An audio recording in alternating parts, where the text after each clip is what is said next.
Jaycee Horn, winner. What's this like? Feel good. It feel good.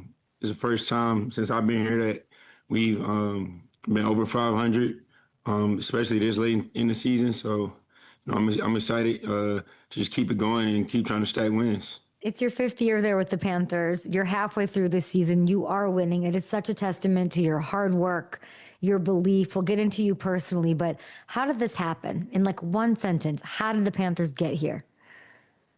Just working, like you said, hard work, believing.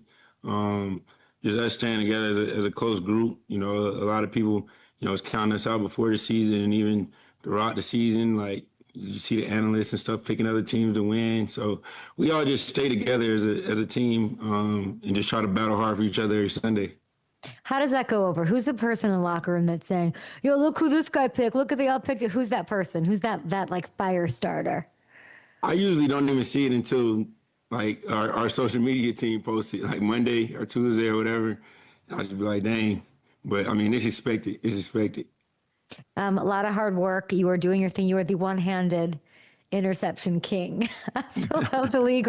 It's really fun. It's really cool and special. And I've seen people credit your dad for your hands, but I think maybe your daughter has more to do with it because new parents are always doing things in one hand. Talk to me. Yeah, a little bit of both. A little bit of both. I got to give some credit to my pops, but they say when you have a kid, you gain superpowers. So I'm just trying to keep it going. What's it like being a dad while all of this is happening? Best thing ever. The best thing that ever happened to me. This has been a pretty good season, and I've been having a pretty decent season. But nothing tops, going home after work, seeing her face.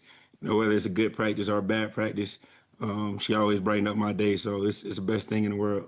And one day she's going to get to go to YouTube and she's going to click Jaycee Horn, one-handed interception against the Jets week 7, 2025. Can you please take me to that play? What did you see on that play?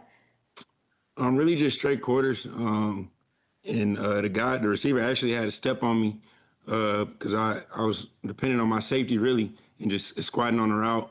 And when I seen the quarterback threw it, I seen the flight of the ball, and at first I really didn't think I could get to it. So I went back to the receiver, then I went back to the ball, and I just tracked it, and was able to make a play. Just tracked it. Easy. Is it hard? How hard is it? Be honest. Be so honest. The one-handers. God blessed me with a lot of athletic ability, so that just took over in those moments. So it didn't seem that hard. I actually think the one versus Jacksonville was better to me Really? Tell me why. because the one with the Jets, it hit my hand and I kind of like tucked it right away and got it on Um, my body. So it was like a one-handed catch, but we only counted if it stick in practice. So like if it just hit your hand and stick to your glove, and that's kind of what happened versus Jacksonville. So I think that was a little bit of a yeah. better play, but everybody seemed to love the Jets. When you make a play like that, and then that one against the Jets, you had two interceptions in that game. Of your three picks this year, we've talked about them all now. Two of them are these one-handers. What is that? Not from like a X's and O's vibe here, but like as a human, as a teammate, as a man, what does that do for this team when you get back to that sideline?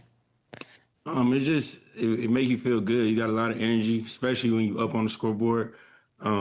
Just bring energy to the whole team, to the whole sideline, and then that stuff matters when the offense takes the field. They feeding off their energy. They able to go, get points or whatever. So it really just bring a lot of juice to the coaches, to the players, everybody on the team, and hopefully we channel that energy into a W.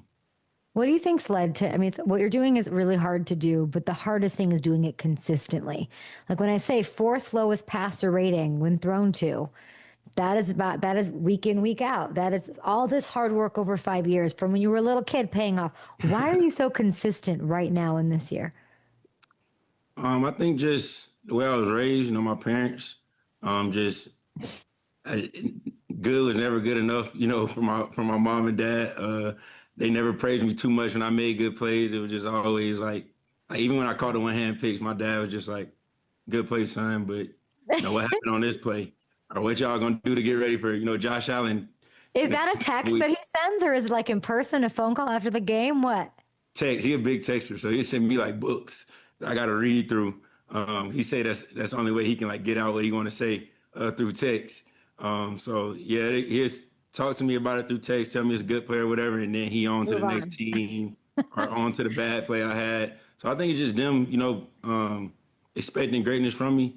And then, when it happens, I just, like you said, I just try to reset and go to the next play or the next game, whatever, and just try to be as Yeah. consistent as I can. Are you trying to be as consistent as your dad was, like week in, week out? He showed up. Yeah. Yeah, he showed up big time. I'm still chasing him. I got a long way to go. So, I'm trying to stay focused. It's so funny because I asked you the question of like, how do you walk this line between like you're confident AF, I can feel it, I can hear it, I can see it when you're on the field, and then not, and you just answered it's your dad. Your dad is Yeah. the reason that you are Yeah. even keel and how you're able to do that. I do want to say I'm a little worried about something. What you worry about? JC, I just feel like if you keep this up, they're going to stop throwing your way, and you know this.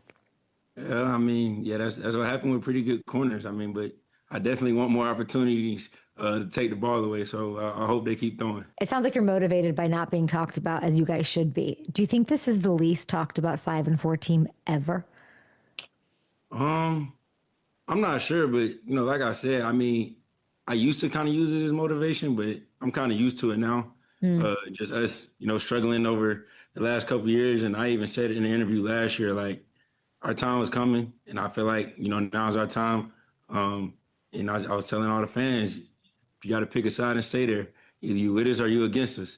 And I feel like right now that's where we at. We're doing better than we were last year. We're not all the way there. We're not Super Bowl champions or anything like that. But I feel like we're taking the necessary steps to be a good football team and have a chance at the end of the year. So we're just Yeah. gonna keep working, whether people talk about us on the national networks or not. We just gonna keep working and stay together as a Oh team. man, Monday, no one, I watched, I have a show. It was about the Packers. It's all about the Packers. It's what didn't, what happened, what's this, what's that. It was that Yeah, you beat the Packers, the class of the NFC, this, that, outside of the Eagles in Lambeau. Can you yeah. tell me how that happened? How did that happen?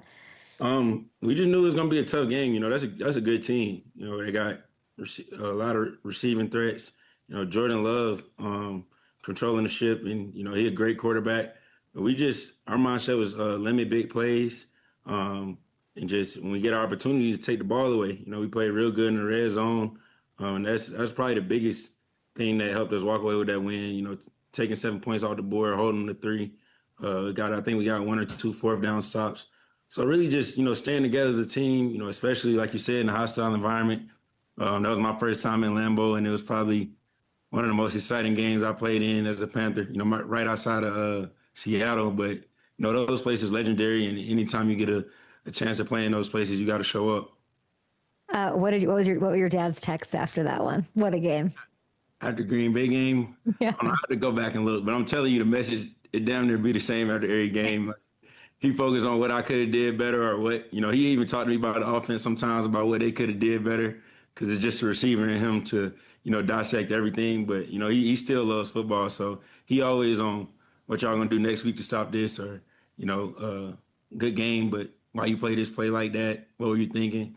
Just always trying to get better. I do want to ask you about your boy Rico Dowdle. Okay, you go way back, South Carolina. What did you make of the whole two pumps controversy? It was hilarious. It was hilarious to me because I was telling the DBs, like we had went over in a meeting, in a team meeting, maybe like 2 or 3 weeks ago, and we looked at the actual skit that was on TV, and they Oh, said our coach Burko was telling us like 3 pumps you get flagged, two you good. So I guess Rico thought that was the real rule, and I was telling the DBs after the meeting, I'm like, bro, our next turnover, we need to do that. We need to do that celebration. So when I seen him pull it out, he did the 2 pumps and they threw the flag. It was hilarious because yeah, we had just went over it in the team meeting. and then he turned it into giving to charity, which is I feel like something Rico Dowdle is all about. What a great year! I'm sure you're so excited for him. I want to ask you about Bryce Young. Having Yeah, a really solid season. Talked to him yeah, when I met you and talked to you in training camp. You're a quarterback expert. You are. yeah. What do you see him doing particularly super well this season? Being great when it's winning time. Like if you go back since he been here, whenever it's winning time, um, 2 minutes and we got to go get points. I believe in Bryce like no other, and I don't know that's just him. He cold blooded. When he get in those moments, he always make the play. He always make the right throw. He always making one guy miss to get the throw off. And I told him after the game, I'm like, well, you got ice in your veins because, to go down and get us in field goal position, like you said, in Lambeau, hostile environment, it's windy, the conditions not the best, and he found a way to get us in field goal position, and then the Rook came through and won the game. So that's the main thing that stick out to me about Bryce. Like when it's clutch time, he at his best. That's your quarterback. I remember when I was at practice, you picked him off. You had a one-hander of him Yeah. in the end zone. And then I looked it up this morning, and you've never had a pick six in Nope. the NFL. You didn't have a pick six in college, so I'd like to manifest with you. For though I love the Saints, you're sitting here a game back of the Bucks. You are facing a rookie quarterback in Tyler Shuck. Okay, he is Yep. making his second NFL start. Jaycee Horn, I'm your dad texting you right now to get this pick six. I am Yeah. praying for it. I'm visualizing it for you. I'm not saying I'm wishing it upon him, but it might as well be you. It has to happen. Yeah, you're right. You're right. Put it in the air. Put it in Okay. the air. That's I need it bad. I ain't had one like you said since high school, so I'm looking forward to it. Hopefully it happens this Sunday. And if it doesn't, I'm sure you'll hear from your dad. I appreciate you. Good luck. Enjoy the time. And you're handling it perfectly. Excited for you guys. Yes, ma'am. Thank you.